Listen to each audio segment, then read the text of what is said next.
Hey everybody, just Jesse here, welcoming you back to another day of accountability, another day in my man cave, my garage. I hope you guys are doing well with your accountability today. Today is Monday, July 13th, the year 2020, and I read through Matthew chapter 22. There's like four parables in this message that Jesus' character is really talking about. And I'm going to label this as part one of Jesus' character. We're going to look at three different things over the next couple days about what Matthew 22 is talking about.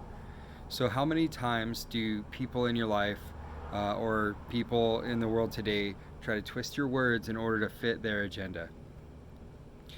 Knowing that they're going to do that, all of us as leaders and, well, as Christians, need to be faced with tests through our lives, or need to know that we're going to be faced with those tests through our lives. This is a given. It's going to happen. Let's take a look at how Jesus' character led him while using his integrity to expertly handle those tests. So, in verse 15 through 22, the Pharisees attempted to trap Jesus, asking them an issue about a tax question. They asked, should the Jews pay taxes to Caesar, since Caesar was Roman and they were in the area that fell under Roman rule? Knowing that question, either way it was going to be answered, was going to be trouble, either for the Jews or for the Romans.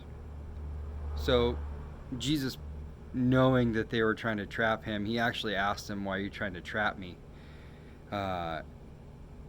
He asked for a coin in order to pay Caesar with. He wanted to know what the coin looked like. So they found one and they let him hold it in his hand, and he says, what's on this coin? Whose picture's on it? What inscription is on it? Well, the image and the inscription that are on that coin are obviously Caesar. So Jesus then said to give to Caesar what is Caesar's, because we're supposed to give to our Creator who we've been created by. That being said, people are made in God's image, so we should be surrendering ourselves to Him. We're to follow the rules of the land unless they're against God's laws, but we are to follow both. God's pretty clear on that. It doesn't matter if we have to do things in life like things that we don't enjoy. That's life. Think about it. All the time that we have here, we're all away from our Creator. We're all away from celebration. Not to say that celebrations don't happen, but think of a celebration that lasts every day, all day, rather than a celebration that you go to every once in a while for milestone events. And lastly, there's a ton of mourning here where we're at.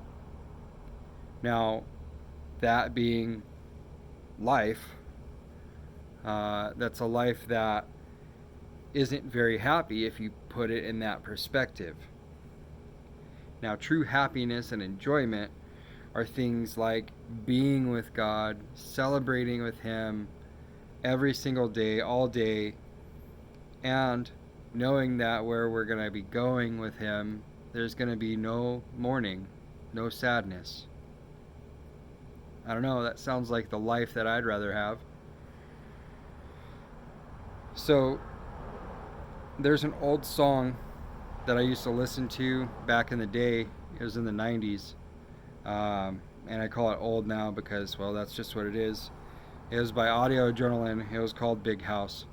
And it had a ton of adages on there's a huge house for everybody.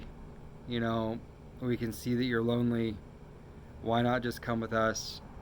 Why not just find happiness? There's lots of room. So basically it was showing the outcasts and the people who think that they're all alone, that there's always a spot for you. You're always welcome. It's a song that I'll probably never forget, and it was pretty cheesy back then, but I rocked it a lot. So um, those are the issues that I find with life today, and making life be something that is enjoyable all the time. I know that this life isn't for enjoyment. I know that this is something that we're created. We're here to find our way with Jesus and our way to God, and we're here to help others find that as well. So God made us for time to hang out. He made us for being there with Him. He didn't make us to be apart from Him. So those are all things that, like, when I think of how life is and how enjoyment is and how people try to twist your words into fitting their agenda, what that all comes down to, people can't trap you in whatever scheme that they have.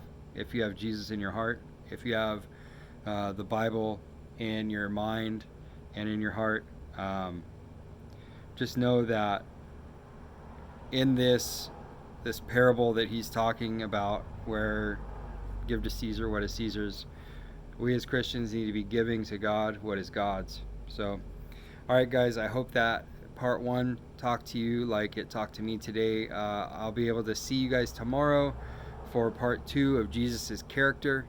I hope that this spoke to you like it spoke to me, and if it did, and you think that it could speak to somebody inside of your circle, by all means, please get it out there. Go and share it with them. There's a button to do that.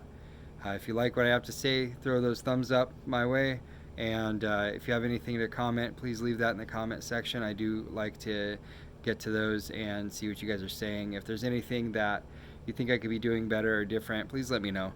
And lastly, if you've come across this video and you don't know what this is and what I'm about, this is a vlog of how I am keeping myself accountable to reading God's Word every day.